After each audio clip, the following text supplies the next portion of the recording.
Hey, what's up guys, and welcome to this video. This video is a full review of the AMD R9 Fury, and this is the Asus Strix edition. So just like the AMD Fury X, this graphics card is one of their most high-end cards, but unlike the Fury X, which comes with a water cooler, this one just comes with the Strix edition air cooler. It's also clocked slightly lower than the Fury X, but then again it's also cheaper, so it's more of a direct comparison with something like a GTX 980. So, is it any good? Well, before we get into benchmarks, let's start by actually saying what the Asus Strix Edition cooler is. If you haven't seen it before, it's a 3-fan open air sort of cooler design. And it runs silently until you give it some decent load, and then the fans will start to spin up.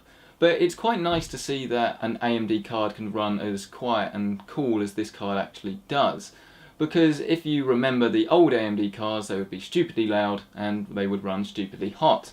Nvidia stopped this trend over the last couple of years, but AMD not really so much. This Strix Edition cooler definitely runs a lot quieter than even the same cooler running on the 390X, which is definitely a good step in the right direction. The card itself looks and feels really nice as well. It's got a strong backplate which should stop any bending and should just generally make the thing look a bit nicer, but once you've got it in your case you'll be able to see the polished heat pipes and the Strix illuminated logo. So if you're going for an AMD build or just a red build design, I think it's going to fit right at home.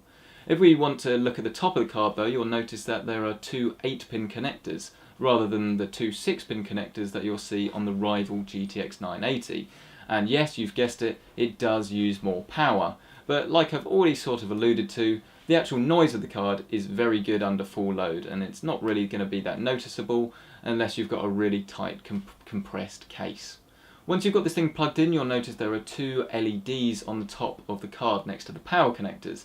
And these basically show that you've got the card plugged in and powered correctly. So if you're trying to troubleshoot why your PC doesn't work and one of these LEDs isn't illuminated, then that's more than likely going to be the issue. As for I/O, we've got one HDMI, we've got 3 display ports, and then we've got one DVI as well. But this is almost one of my biggest problems with this card. It's one of the most modern cards that has come out in the last year, but it's not rocking HDMI 2.0. And this basically means if you want to plug in a 4K TV, then you can't run it at 4K at 60 frames a second. Which for probably about 90–95% of people at the moment, it's not going to be a big deal. But for those of you that are trying to get a 4K TV, you're not going to be able to run it without using an active DisplayPort converter, to which I haven't really ever seen one for sale, but I have heard that they are available. So do bear this in mind if you're planning on hooking this up to a HDMI 2.0 equipped TV. Now the Asus Strix Edition comes factory overclocked out of the box. It comes with a 1-year premium XSplit license. They also say that they have used more premium capacitors and a better power delivery system than some of their rivals, but of course this is pretty much impossible for you to do any testing without making it stupidly long term, and it's just not really going to be one of those things you can test, so I guess we're just going to have to take their word for it. But one thing that does separate this card from the Nvidia side is that it uses HBM memory. It comes equipped with 4 GB of HBM, and essentially the easiest way of describing this is it's just higher bandwidth memory, which should, in theory, give you less stutter in games and should mean that your gaming life and gaming performance is better. But we'll sort of talk a little bit more about this a bit later on in the video. Now it's probably time to talk about performance, because although we can get a graphics card out of the box and basically stare at it in awe for a good 10–15 minutes, you're probably going to want to get gaming. Benchmark suite, we used Heaven Benchmark, which is of course a sort of artificial one because it's not a game, it's just a benchmark. But then for real world gaming performance, we used Tomb Raider, Batman Arkham Knight, and a 60-second run from Star Wars Battlefront. So these should hopefully test all of the cards out in different tests. So if they're more Nvidia orientated, like the Batman Arkham Knight test is, then the Tomb Raider AMD test is going to counteract that. And the benchmarks, I would say, they did actually show that at 1080p, the AMD Fury was about 8% better than the GTX 980 reference. But the thing here is that you could overclock the GTX 980 and you'd probably get fairly similar results, and do bear in mind that you can now get a GTX 980 for probably about £40 to £50 cheaper than this particular Strix edition, and so in that case at 1080p I personally would say it's worth going for the GTX 980, because of course you get the Nvidia sort of suite of software as well, whereas if you use an AMD card, the only real strength to your bow is the fact that you can get Nvidia FreeSync, but you miss out on streaming features from having that codec and hardware encoder built onto the actual card itself. But once we start looking at higher resolutions though, the story completely changes, and at both 1440p and at 3440 by 1440 we got 18% faster frame rates and speeds than we did with the reference GTX 980, which is massive really, and again £40 more expensive and you're getting all this extra performance. It's very impressive indeed.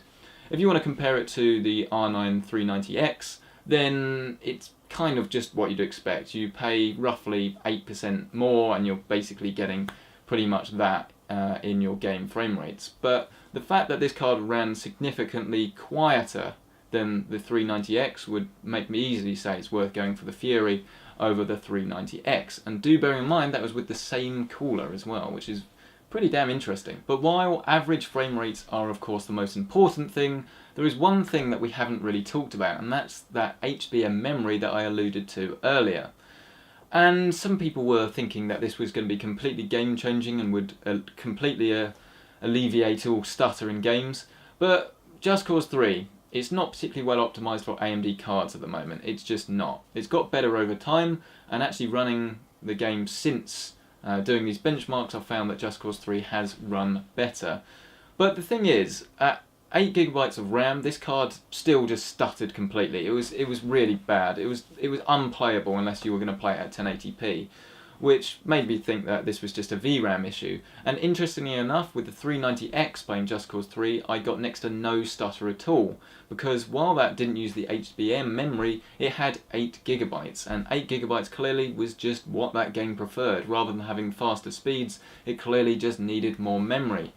So I guess it's kind of worth saying that yes, the higher bandwidth memory may help you to eliminate some stutter, and it will get you better performance when it comes to the actual memory on the graphics card. But real world performance at the moment still favours having more memory rather than higher speed memory. And so with that, it brings us to the conclusion. This is a card that runs really well, is priced really well, and it runs really quietly. And for most people, I think that's going to be enough to warrant a purchase. But if you are someone that's used to all the Nvidia features, you're probably going to miss them. I know I certainly do. And if you are someone that is going to be playing at higher resolutions, having that 4GB of VRAM might not be enough. And if it's not enough now in some games, what's it going to be like over the next 3 or 4 years? And there's also no HDMI 2.0, which is a bit of a shame because for me it's a complete deal breaker. I wouldn't buy this card purely based on that, because I like to be able to do some 4K gaming on a 4K TV, and the fact that you can't do it without an active converter is enough for me to not really be that interested. But you do get the benefit of being able to use AMD FreeSync technology with some of their monitors, which is going to save you a lot of money because it's a lot cheaper than the G-Sync variants, and essentially you could build a significantly better gaming experience around an AMD card and a FreeSync card than you would get if you were trying to go for a G-Sync monitor and an Nvidia graphics card. And so I hope that's helped. I hope that has answered any questions you have about this card. If you do have any questions though, please let me know at PCcentric on Twitter, or feel free to leave a comment down below. If you want to see the full review of the GTX 980, then you can find that somewhere around here in the little eye. And for more videos like this, then do stay tuned, because there are plenty more videos, OLED, new Skylight build, coming very soon. So, thank you so much for checking out this video as always. Give it a like if you liked it, dislike it if it wasn't very good, and I'll see you in the next one.